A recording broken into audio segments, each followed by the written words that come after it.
Hi, everyone.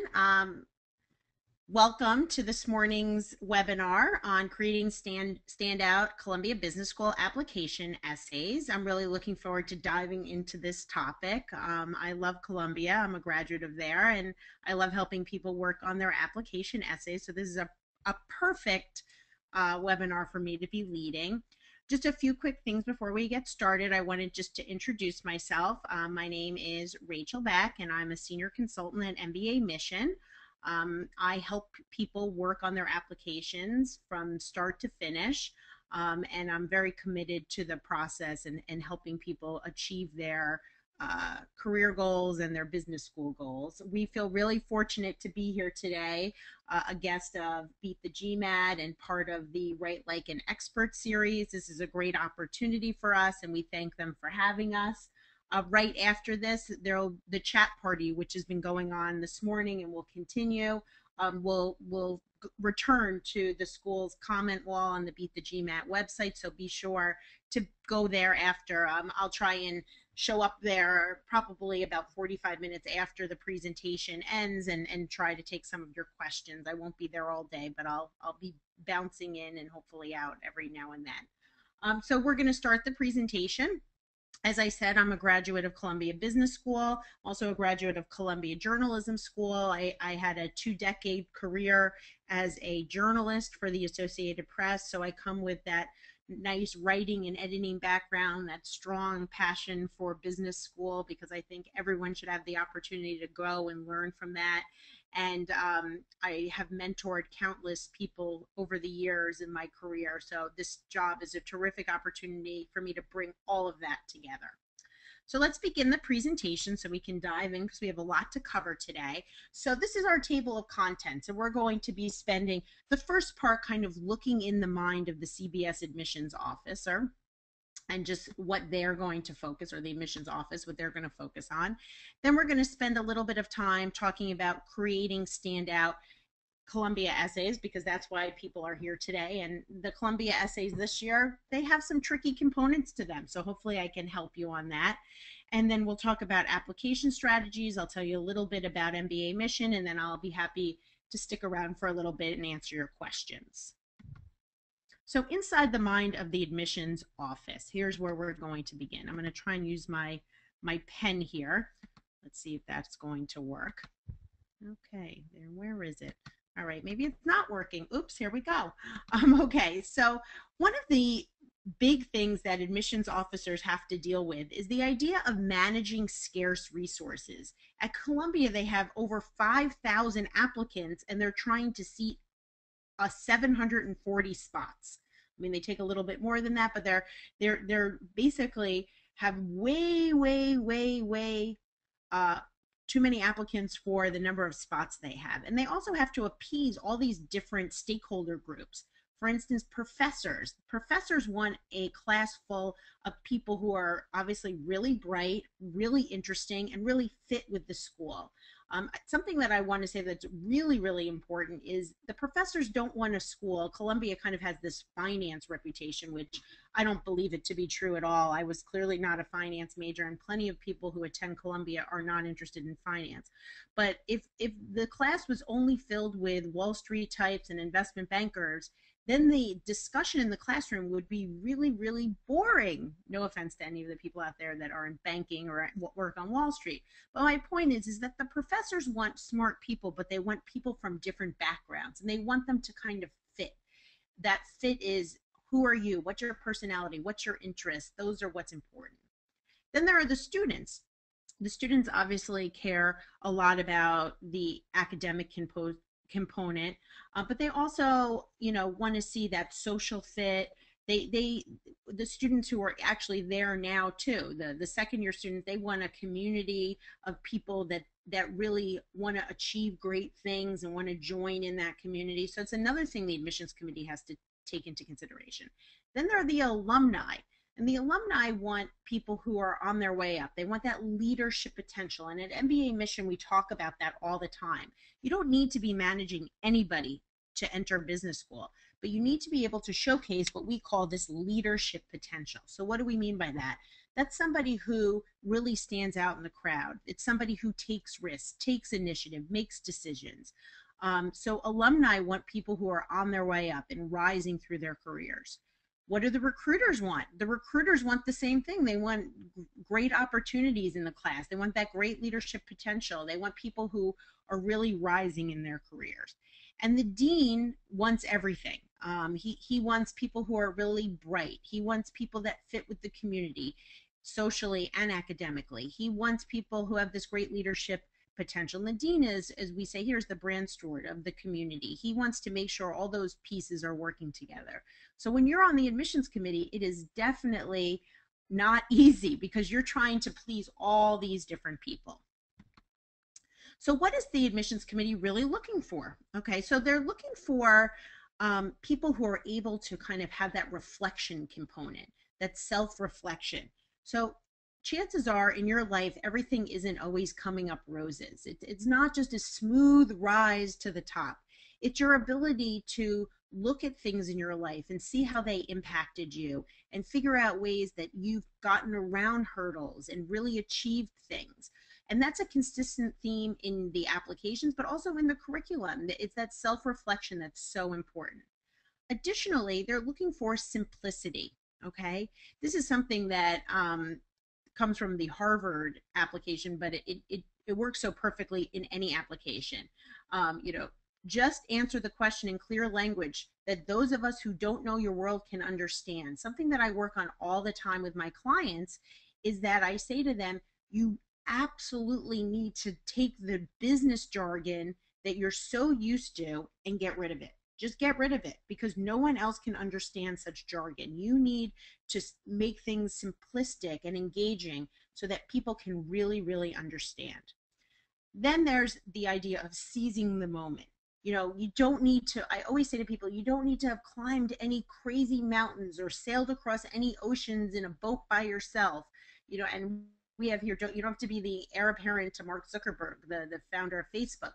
You need to make the most of whatever your opportunities are and tell stories in a way that you're somebody who've had these personal experiences and how they really shaped who you are as a person. That's what they're looking for. You don't need big stories. You just need slice of life stories about you. Okay. So what is the admissions committee not looking for? Okay. So there's all these kind of ridiculous perceptions out there, like, the admissions committee hates bankers, which we know is not true. Can you change your banking career? No, you can't. So and by the way, the admission committee at Columbia clearly doesn't hate bankers. So you have to embrace what are your strongest points? How have you shown leadership? That's what's important. Okay. The admissions committee hates older applicants. Also completely false. But you can't change your age. So you have to embrace, why am I applying now? Why is this really important? Oops, sorry, we got a pop-up right there. Why is this really important to me to apply now versus maybe 2 or 3 years ago when maybe I was 28 and now I'm 31? Or why am I applying when I'm 34 versus 29? Embrace it. Just explain it. Even if the admissions committee loves science grads, which I'm not sure that that's really true anyway, but you can't go out and get that degree right now. You have to live with what you have and make the most of it and make it really interesting. Even if the admissions committee loves leaders, are you going to suddenly become like this made up leader? Your stories will sound made up. So look for your best experiences and look to highlight those. As we say here, the AdCom is not seeking a type. If so, it would post a description on its website and save money. They're not looking for you to fit into this small box and everyone fit in there, because that would just be it would be boring for them. It wouldn't be interesting. They're trying to seed a class of so many different types of people. Okay, so this is the class profile for the class of 2015 for Columbia. And as you can see, we have women making up 38%, minorities 35%, international 38%. You can really see the diversity in the in the people. I mean, it's incredible. Here's my pen working now. Here we have financial services for pre-MBA, industry that being the top in consulting.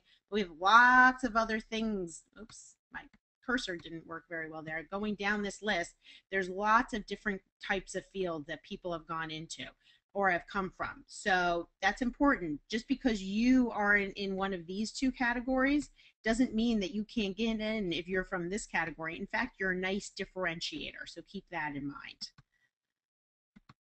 Okay, here we go. Okay, so we're going to now focus on creating standout Columbia essays, which is why you really are here. So what I want to do in the next few slides is to kind of walk through how Columbia has somewhat changed its questions over the last few years. So as you can see here, 2 years ago, 2011, 2012, there were a lot of questions. Really, okay, so what is your immediate post-MBA professional goal? Was 200 characters. Then they had a typical career goal, personal statement, 750 words. Then they had describe a life experience that shaped you, essay that was 500 words. So we're up to about 1250 here, not including the 200 characters. Then they had this third essay that was about 250 words. I have it right here. Oop, I don't know why I did that.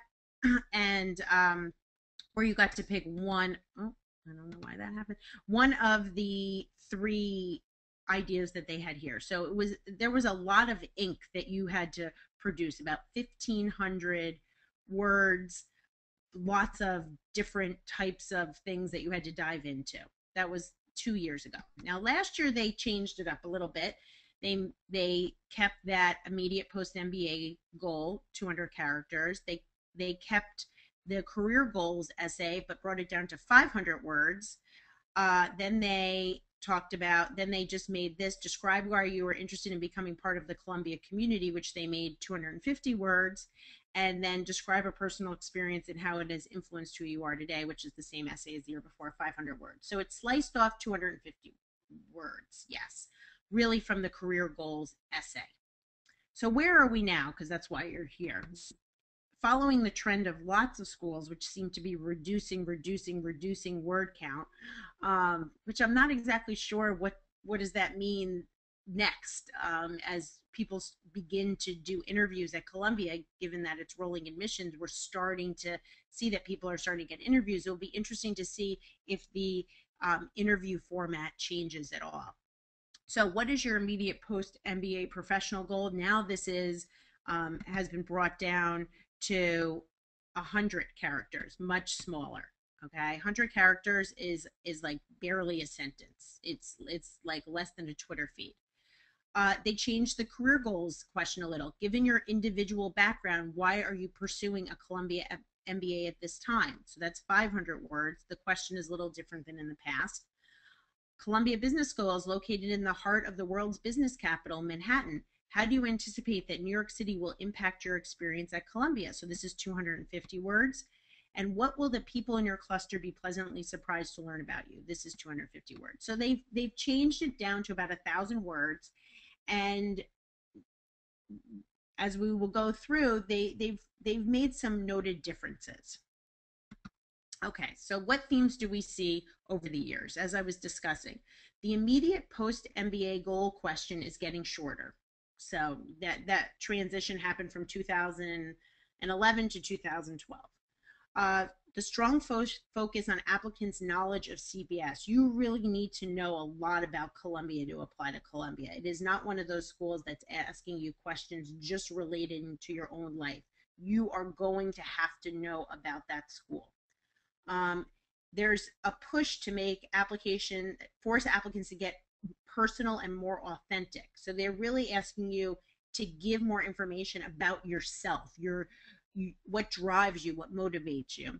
And again, as I was saying, there was an increased focus on the knowledge of CBS. There's also an increased focus on CBS's New York advantage. That New York advantage is something Columbia loves to talk about. If you go to an info session, in a lot of their marketing materials, oh, the New York advantage, the New York advantage. So now they're really pushing applicants to articulate what is that New York advantage to them. So in talking about that first question, which I have to go back and read it out loud, given your individual background, why are you pursuing a Columbia MBA at this time? Sorry. So how do you think about the career question? I'm really focusing on the larger question, not the 100-character question, because that's just will could kind of be pulled out of your larger essay.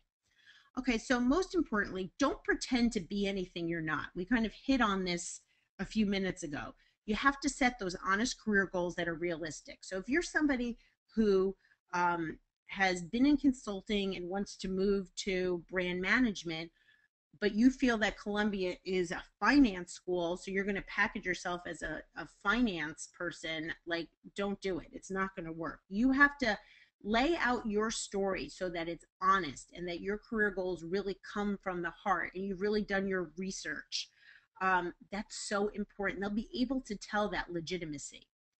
Talk about your professional career to date and look for opportunities to highlight your strengths and accomplishments. Okay, so you don't want to spend this essay shouldn't spend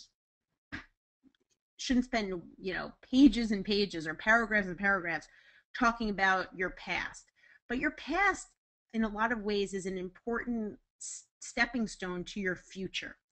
So really you want to sit down and say, all right, what are the important things that I've done in my career? What skills have I built in my career so far? And how do they lead to what I want to do after business school? This is very, very important. It's kind of setting your story in motion. So don't neglect your past and don't let your past overwhelm the essay. There's that fine balance that has to go on. Explain how you identified your need for an MBA. This somewhat builds on the last bullet too. What I have my clients do is I have them sit down with a piece of notebook paper. I know it's a foreign concept to actually write things on a piece of paper to many people, but I really think it works on a piece of paper the best. So on the left side of the page, I say, write down the skills that you've built in your career to date. On the right side of the page, I say, write what you want to do after you get an MBA and what skills you think you will need for that post-MBA role. That you should pretty easily be able to see what skills will transfer from kind of your past to your future.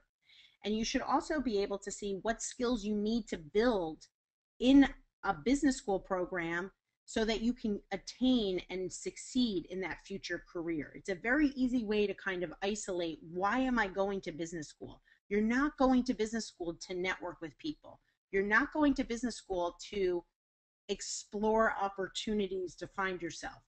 You need, especially in the Columbia essay, career essay, to be very, very clear on what you want to do after your MBA, because Columbia wants to know that you're ready to hit the ground running. So you're showing up for school. This is what you're going to, go for in terms of your learning so that you can achieve this job. It's so important. When I was a alumni interviewer for Columbia for 8 years, I would see so many people fail at this part of the essay. Their career goals just weren't believable. They didn't give a good step by step of how that was going to happen, and they didn't get in. So this is really important. I kind of touched on this. Lay out your career goals, both short term and long term, and how and why an MBA will help you get there. Again, so important. Now we turn to the why Columbia part, which is so crucial in this essay. It really should be the bottom, I would say, 2/3 or half of the essay should be why Columbia is the right school for you. Dive into what academic courses, programs, whatever it might be, is going to help you achieve your career goals. Look at the experiential learning programs. Look at the associations and clubs focusing on your career. Those are important components to really, really lay out in this essay. If you don't give a good enough why Columbia, it's the kind of school that you just don't get into, because they really want to see that you've done your homework on the school. It also can't hurt to talk to people, talk to students, talk to alumni, and see what they say.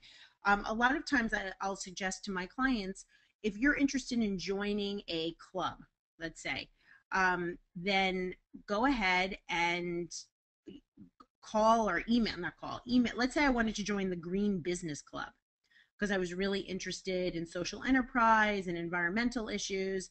So I was thinking of applying to Columbia, and the Green Business Club looks like something that I would really want to be part of.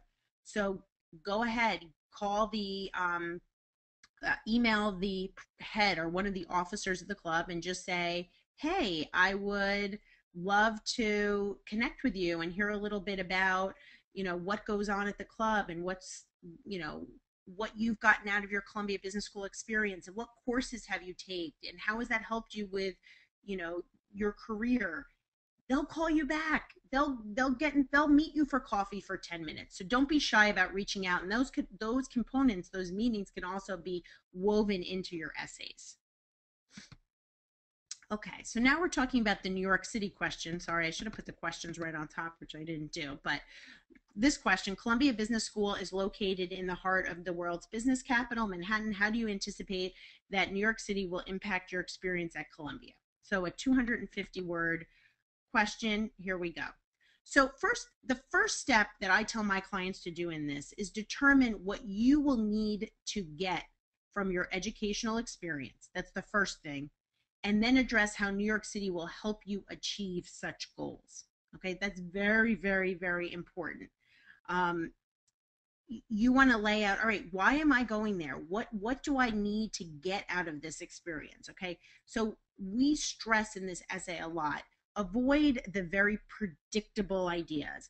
I've seen so many Columbia essays this year that are like, I really want to go to Columbia because it offers me this great network. Well, everybody could say that, right? What's the differentiator? Well, maybe there's a conference every year in New York City that brings together every person or the country's leading experts in private equity transactions for biotech, small biotech companies. I'm just making this example up. Well, that would be a place where you could really connect with people and hear about industry trends and make some contacts. That's a real thing that the admissions committee can hook its hands into. Not that you're just going to network in the city. Like, how does that work? Additionally, look for ways to differentiate yourself, drawing not just on your professional history and ambition, but also on your outside activities and interests. So if you're somebody who happens to be really into theater or acting, maybe the proximity to Broadway will allow you to, spend time enjoying this pastime that you really like.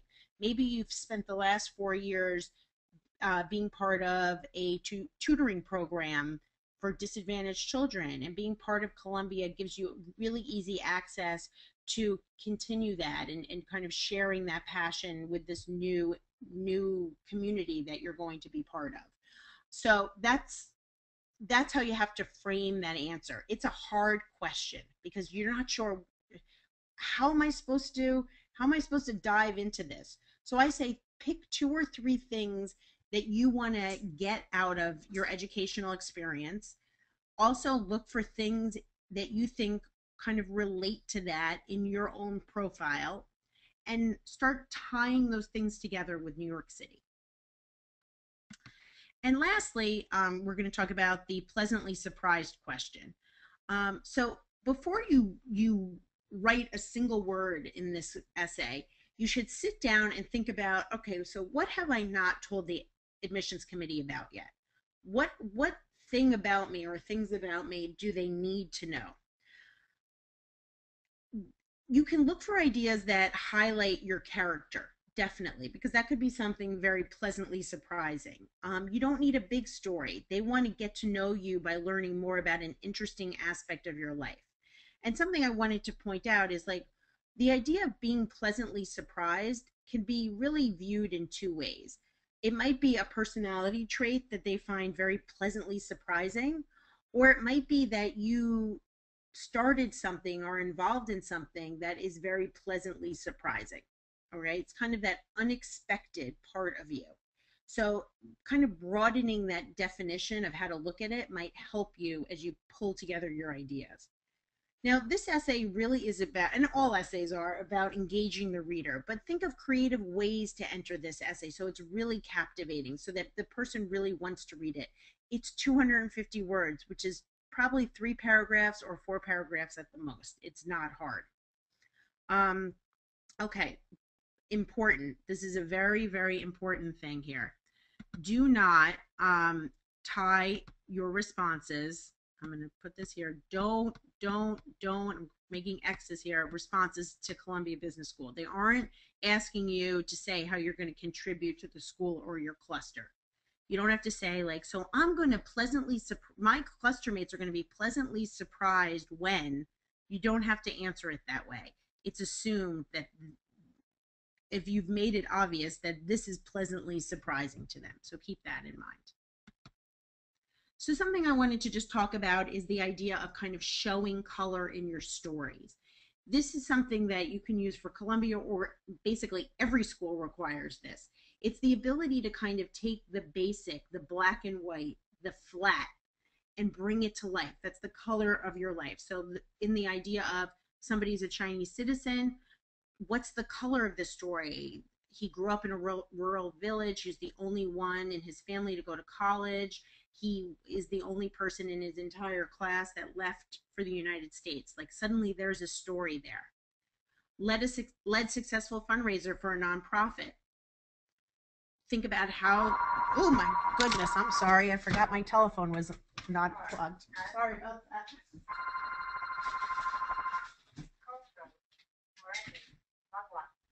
My apologies there. I forgot to unplug my phone.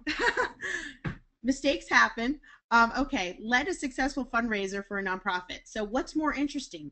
Step back to consider why it had not been successful before. There's probably a really good story there. Maybe there's a really good story about convincing a skeptical board to release funds. It's probably a great story there, bringing it to that color out. Maybe it's targeted a new demographic and was really successful about developing this new group. Excellent. There's also the idea of creating a marketing campaign at work. So maybe you were new to marketing or new to the team, and your supervisor got sick. So they had to learn, you had to jump in and suddenly you were in charge. Great story. Maybe you had to adjust to this new dynamic when the manager returned. Great story too. So really think about how you're going to bring that color to life in your essays. Don't write the flat word.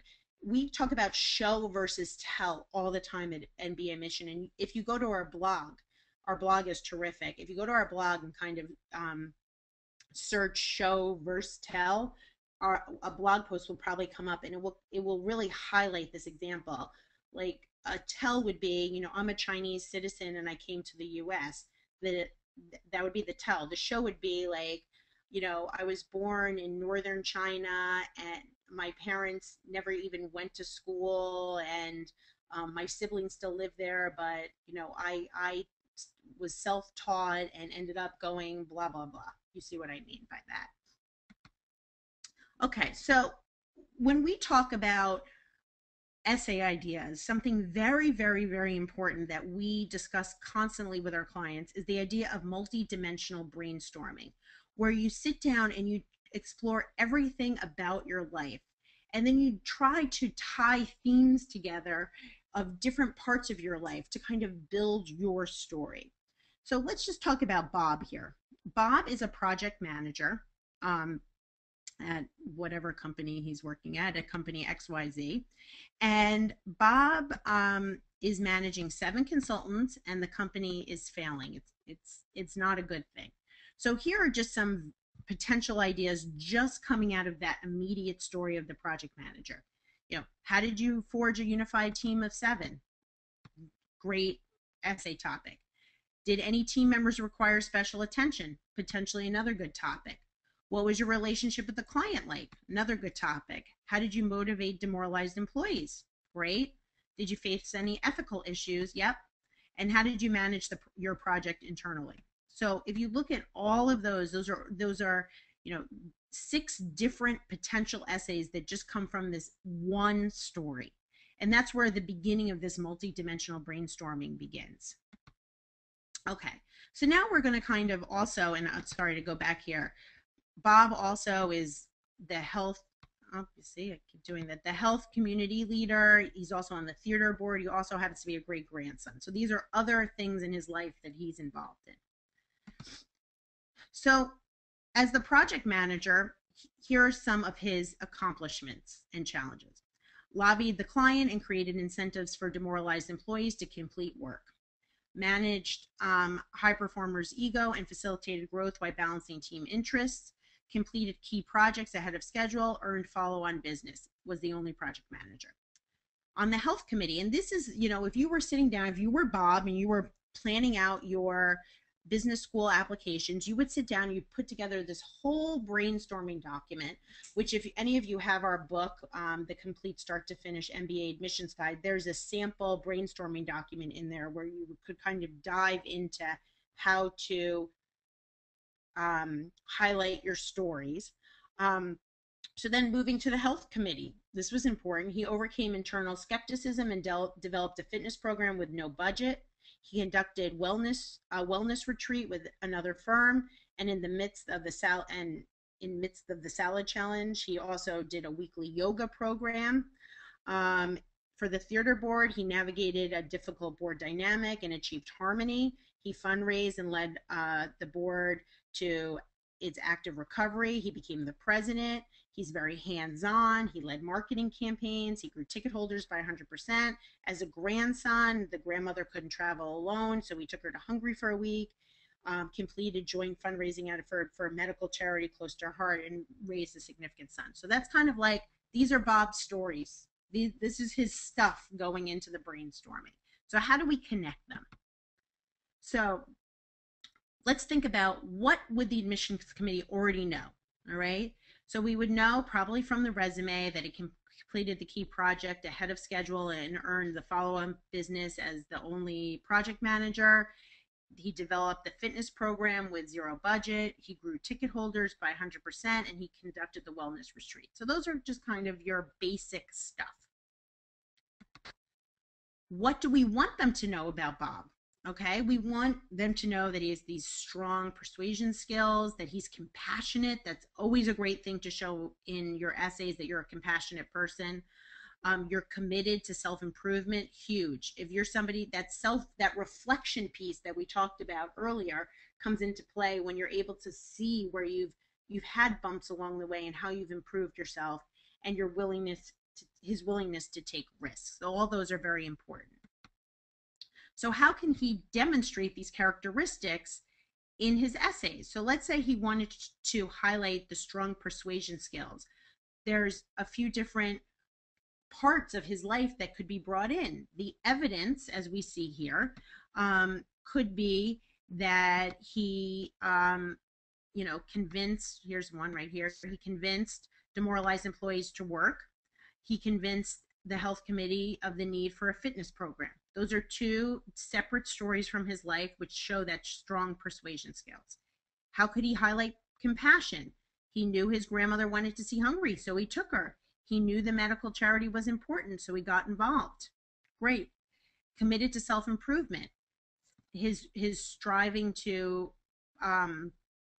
take on more fitness and healthy eating. He started a program within his company, which is really not only helping him, but helping others.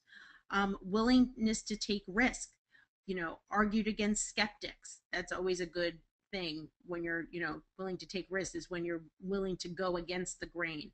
Traveled with his grandmother. That was probably a very, very difficult trip. Why was it difficult? What were the risks? So you can see here, you start building stories based on somewhat of a theme rather than just one individual part of a person's life. Okay, so is there emerging theme? Exactly what we were just talking about. And as we say here, the secret of my success has been my ability to understand others' needs and my willingness to fight for them. That could be kind of a broad statement. So at work, that would come through by understanding that employees needed motivation and figured out how to provide it. Great example. From the health program, he really understood how important fitness is and fought to create the program. Terrific. With the grandmother, he really understood that she wanted to go to Hungary, and he convinced her to go. So there you see that you could build an essay literally just based on these things, and it would be a very strong essay because you could show that you have this trait extends throughout who you are, throughout your life. Okay, so some approaches that you can take. Um, you can either do that. I was talking about this before. You can either do like a single task or one standout experience, which always can work, or you can put many accomplishments under one theme. Okay, that's totally fine. I happen to be a person who likes the thematic approach because I feel like you're able to tell more about yourself, more of what you're involved in, and I think that's important. You really need to focus on how or why you did what you did, not what you did. So what you did, it's that same concept of show versus tell. What you did is, you know, I raised money for this charity. How or why you did, which is, you know, my grandmother was so passionate about this charity because of X, Y, and Z. And this was something that was discussed around the dinner table every Sunday night when my family gathered at her house from my entire childhood. So when I set out to begin fundraising for this, there's a story there. So the what falls flat. There's no color. When you're talking about the how or why, you're showing that color that's so important. Additionally, really remember that you have to tell a story, the beginning, the middle, the end, and make room for that reflection. That's really important. Now, in telling a story, because I'm a journalist, I think about this a lot. You don't always have to tell a story in order. Remember that. Sometimes you can begin in the middle of a story and then go to the beginning to kind of go back and reset the scene or set the scene and then resume the story. You can be creative in how you tell stories. You don't always have to start from, you know, on the first day this happened. That would be a really boring essay. You want to be engaging. Again, lastly, the theme can be implied, and I talked about this a little bit when I was discussing the pleasantly surprised essay. You don't have to say, and so my classmates will be pleasantly surprised to learn this. They should be able to figure out what's pleasantly surprising about the essay. They're smart people who are on the admissions committee, so remember that. Okay. Um, Again, what not to do. You don't have to tell. I'm proud of having achieved, or this essay is pleasantly surprising because we don't need that. We establish that. Do not brag. I'm really good at this, or I came from this. They don't want to hear it. It reflects so poorly on you. Don't pander. I could have done even better had I read the CBS, leadership under fire case. It just doesn't go anywhere. And most important, don't embellish, don't lie. This is a great quote from the Harvard Business School director of admissions. I know we're doing Columbia, but she happens to be very much out there talking a lot. So we take a lot of her quotes. They do billion-dollar deals and all the grown-ups are somewhere else. They don't realize that the goal of the application is not really to make yourself stand out, but simply to tell your story. It's such great advice because you don't need to make these banner headlines, that I changed the world. You need to tell good stories about you. They don't matter what the size is. Okay, so here are some general writing guidelines that I think are really important. As we were talking about it before, make sure you have that beginning, middle, and an end. That's so important. As I said, it doesn't have to be in that order, but it has to, or it has to be, there has to be a beginning, middle, and end, but you don't have to write in chronological order. Reflection and sincerity, show your thoughtfulness and that introspection. They don't want perfect candidates. If everybody's perfect, forget it. That's there would be a class full of egos. They're not looking for that. If you talk about something that you overcame, there can be this triumph in the end, but what you went through, that tough avenue, the learning that was involved, you have to really highlight that. Additionally, make it from your perspective. Don't use the word we. Also, limit your use of the word I. I hate essays that every sentence begins with I. In fact, I send those essays back to my clients and say rewrite them, because it starts just sounding like I did this, I did this, I did this, I did this. You want bigger and better. You want sentences that are telling them something and have more action in them. You want that earnestness. You want that as part of the essay. You want sentences to be simplistic. You don't have to be a great writer to write simplistic sentences. Read your sentences out loud to yourself. Don't have comma after comma in a sentence. No one is following those sentences. Sometimes I'll say to a client who can't write simplistically, keep your sentences no more than 15 words. So that means you really have to think about what's going in each sentence. And as we talked about before, the show, don't tell. That's such a key component of a strong essay. Okay. Okay, so we're going to show some examples here. I'll read this out loud. During my first 3 years at Goldman Sachs, I worked harder than other analysts. I quickly proved my analytical skills and dedication. So I was asked to mentor junior analysts and was then placed on some of the biggest projects in the company's history. I helped close the $500 billion purchase of MBA Inc. by Mission Inc. and led 3 analysts on the $600 billion purchase of Manhattan Inc. by GMAT Inc. I found myself gaining the respect and attention of analysts, associates, and even managing directors. Further, I had worked on international deals which carried cachet internally. It was extremely gratifying when my mentor and managing director, Steve Smith, promoted me to associate 1 year ahead of schedule, of validating my tireless efforts and leadership skills. Whoa, it's a lot of tell. It's a lot of tell, and it doesn't tell much. So now let's look at this one. Okay. On my first day at Goldman Sachs, my managing director, Steve Smith, informed me, I don't have an open door policy, I have a no door policy. So I would frequently walk in his office, often at 3 or 4 a.m. with a question, only to be encouraged to ask even more. After 6 months, I barely visit Steve, but soon found junior analysts at my door telling me, Steve said that you were the right person to ask. Then Steve personally requested that I join the deal team on the $500 billion purchase of MBA Inc. by Mission Inc. and asked that I lead a team of 3 analysts on the $600 purchase of Manhattan Inc. by GMAT Inc. At the end of a grueling 6 months of meetings with GMAT's CFO in Argentina and Mission's CFO in Mexico, both deals closed on the same day, and Steve personally championed my early promotion to associate. So in that example, it's just there's a story there. You're learning about the candidate. You're feeling like, oh my God, we're there at 4 a.m. with this person. That person's asked to be on the deal. It's just so much more compelling. Nope. Here we go. Okay. So possible pitfalls that you want to avoid. Don't start by identifying several accomplishments and then forcing a theme around them. Just as I was talking about before, really work hard to try to develop your theme. Sometimes a way it works is to tell a story and then kind of highlight the theme and how that has trickled over into other parts of your life.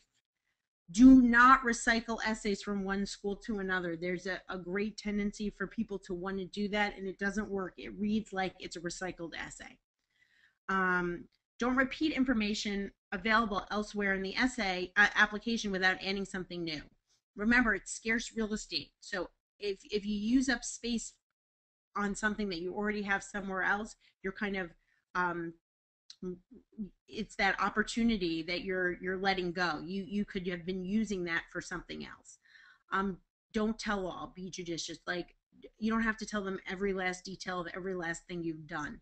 You have to be careful about what you want to tell, and don't write more than you need to write. If you're done at 425 words and the essay is 500 words, you're done. If you've said what you need to say, don't worry about it.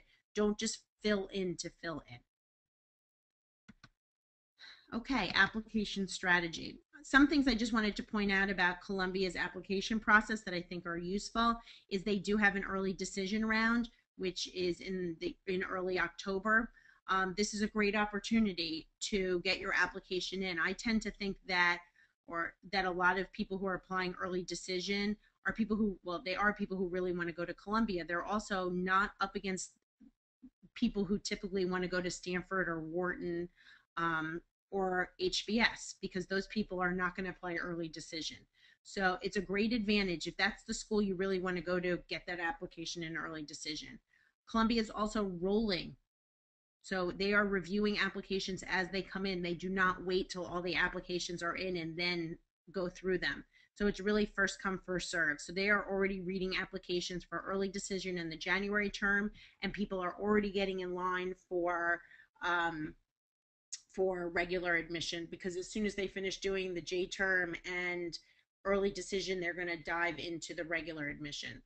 Um, Suggestions from CVS of other programs for applicants. This is a very big thing at Columbia. At times, Columbia will say, you know what, we don't think that the full-time program is the right program for you. We think you're a better fit for the January program. We think you should go in the January program. If you say to them, I don't want to go to the January program, I still want to be considered for the full-time program, it's risky, because they're telling you that they think that you have a better fit. I've had that happen to a few applicants. I've had applicants who've applied to the full-time or January term also been put into the executive program. I mean, they ask you if you want to be considered for the executive program, but they do that a lot. So you have to be aware of the fact that they're willing to move people much more so than other schools. Okay, just a few more tips. Your resume, please don't overstuff it. You do not go down to 8-point font. No one can read it. Be very clear on your actions and the results. I say to my clients, read over every single bullet point. Ask yourself, am I able to make this? Is this an accomplishment? Can I make it into an accomplishment? How can I quantify an accomplishment? That's really important. Deliberate cause to distinct accomplishments. If you have some entrepreneurial experience, break it out. That's really important to Columbia. That personal and community sections, really, if you have a lot there, put it on there. That's important. The short answers, don't ignore, pay close attention. It's not a throwaway. Start working on your application well before the application is due, because you don't want to be stuck in a position where you're racing to get the application done and you miss the opportunity to really fill it in the way that you want to. That's one of the first things, or it is the first thing that the admissions committee is going to look at. So you don't want to just be working on it the night before an application is due for Columbia or any school. In terms of recommendations, meet with your recommendations. Get them to understand why this is so important to you. Explain to them that the best answers they could get are the ones filled with good examples. We don't want them bragging about you. We want them telling your best stories. Okay, that's very, very important. They must prepare to compare you to other people. I have my clients make a cheat sheet up for their recommenders where they lay out their strengths, their weaknesses, times when their recommender might have given them constructive feedback. It's a very big question in a lot of the recommendations. When did you give the person constructive feedback, and how did they change as a result? Why they want to go to business school, how their interpersonal skills are. And I have them lay out examples for the recommenders to pull from. So it's very hard for people to remember things about other people. So I think that's important. And in terms of interviews, you want to really, really review your essays, go through your brainstorming documents so you're really, really prepared for any questions that might come your way. We also offer interview prep if anybody's interested as those interviews start to be released. I'm kind of moving quickly now so we get through. Just a little bit on mbaMission, where we are one of the world's leading admissions consultants, if not the world's leading admissions consultant for business school. We're hard at work for you doing events like this all the time. We have a great blog, as I mentioned. We have our book that I mentioned. We're a real team. Everybody at mbaMission has gone to a top business school. We all have writing and editing experience, so I think that's very, very important. We have different kinds of services. The one that's kind of our hallmark service is the complete start to finish package, which is really from beginning to end, where we really help walk people through every step of the admissions process or the application process. We also have hourly services, DING reviews, interview prep, as I mentioned, and a terrific boot camp, which I will now get to on this next slide. It's great. It's the first of its kind MBA application writing class. You're getting 9 hours of instruction, 1 hour recorded. You're getting one-on-one feedback with a consultant. It's very, very cost effective. It's a great way if you want to jumpstart your application. So we're doing one live next or this week, in fact, in New York, and we'll be doing 2 online in September. It's a great opportunity just to get thinking about your applications. Um, and here's some members of our team. I'm going to move quickly through this. And as I mentioned, we have our blog. We have a terrific free personal statement guide. You can see the address here. You can go right to our website and find that too. And we also offer free consultations through our website, a 30-minute free consultations. Every one of our consultants do them. So if you're interested, sign up with one of us and we can talk about anything you want during that half hour. If you go to our website, you can find more information on these upcoming events, including a seminar tonight that we're holding. Okay, so now I'm ready for some questions. I'm sorry I was going a million miles an hour, but I wanted to make sure I had a few minutes for questions at the end.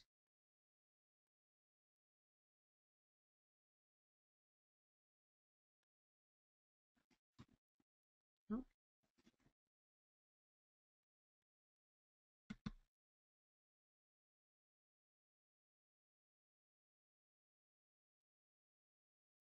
Is my PowerPoint available? I don't know if I don't think my PowerPoint is available. I believe that it will be Beat the GMAT, put some things up on YouTube and it will be available there. I don't believe we're going to send it out. I can double check on that. Early app versus regular app, when is the right time to apply? I mean, it's very hard. Early app, I think now is a good time to apply. Regular app, I think in both cases, earlier is better. You want to be ahead of everybody else. You don't want to be submitting your application. If you wait until mid-November to submit, you have to assume that they've already reviewed about 40%. Well, they've already reviewed about 40% of the people they're probably going to accept. So you want to be earlier versus later. Is there any advantage to naming a CBS student alumni's name in an essay? Does that give you a leg up at all so they know you have done your homework and spoken to them? I think if you name somebody in an essay, it has to be a really strong point. Like in talking to, Jim Smith, who heads the Green Club, he told me about a field trip that the club took every year to visit X, Y, and Z, which really helped its members, make contacts in the industry. It has to be really worthwhile. What are the best that work surprising aspects of profiles you've worked on? That question is a little bit hard for me because I don't want to give away the how my clients have framed their essays, especially because many of them have not submitted yet. So I can't really talk about the best surprising aspects. What I think that is important, which I've kind of discovered as I've been working on these essays, is there's not one way to write that essay. It doesn't have to be a pleasantly surprising personality trait. It can be a pleasantly surprising thing that happened in your life, or that you've been part of, or that you've built. That's okay too. I think that that's an important distinction. It's not the MBA brainstorming book. We have a book called The Complete Start to Finish MBA Admissions Guide, put out by mbaMission. You can go to our website and find it. And they will, in there's a brainstorming section. And at the end of that chapter, there's like a mock brainstorming document, which asks, you to highlight your accomplishments, your setbacks, why you want an MBA. It's a great, just, copy it and then fill it in with as much detail as you can. Can you comment on the first 100-character short-term goal question? Do you think mentioning a specific role makes sense, or something broader would be better? No, I think you need to hit, with an MBA, I will join McKinsey with a focus on, energy sector consulting. You should hit it very firmly. If the essay asks about why Columbia MBA, how can we avoid the overuse of I? Very easily, because you don't want every sentence to be, I want to take this class, I want to take this class, I want to take this class. The You could phrase things like this, the opportunity to get a 360 view of the business world would allow me to, participating in blah blah blah program, well, would give me access to. That's the way you avoid using that, overusing the I. What's your feeling on the importance of the GMAT score? How would you weigh it against the essay in terms of importance? The GMAT's important because it's the only way they can compare you to another applicant, and they can compare their school to other schools. So it is important. But it's not the only thing, and especially at a school like Columbia, they're looking for you holistically. Like if you have a 760 GMAT and you don't have anything else, you're not getting in, because that's just not interesting to them. They want that. Remember that first slide I put up about fit? That's exactly what they're trying to see. Like, who are you as a person? That's more important to them. So the GMAT is a great it's kind of the one of the first things they look at, and it probably screens out certain people whose scores are just completely, off base. But then once you kind of get through that first gate, a lot of other things are going to matter. And a lot of those other things can matter too. I've had plenty of clients who've gotten into Columbia who've had GMAT scores well below the mean because they've had compelling stories otherwise. Can you give an example of picking a theme and how you would recommend we incorporate a theme across one or multiple essays? Well, the picking the theme is exactly what I went through with the multidimensional brainstorming, where I said to you, like, look across your experiences and think, okay, so what is the story of me? What's an important story for me to tell? There might be more than one. As I could go back here and show you exactly what we were talking about here. Sorry, I'm kind of traipsing through this again, but this is exactly how he developed a theme. The secret of my success has been my ability to understand others' needs and my willingness to fight for them. So what he did is he looked across kind of who he was and then picked out 3 areas that fit in with that. Those stories created the theme. That's what's important. Okay, unfortunately, we are out of time.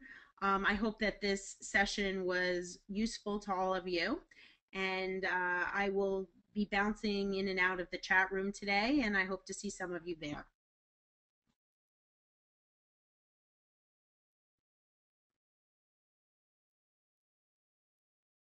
Thank you very much.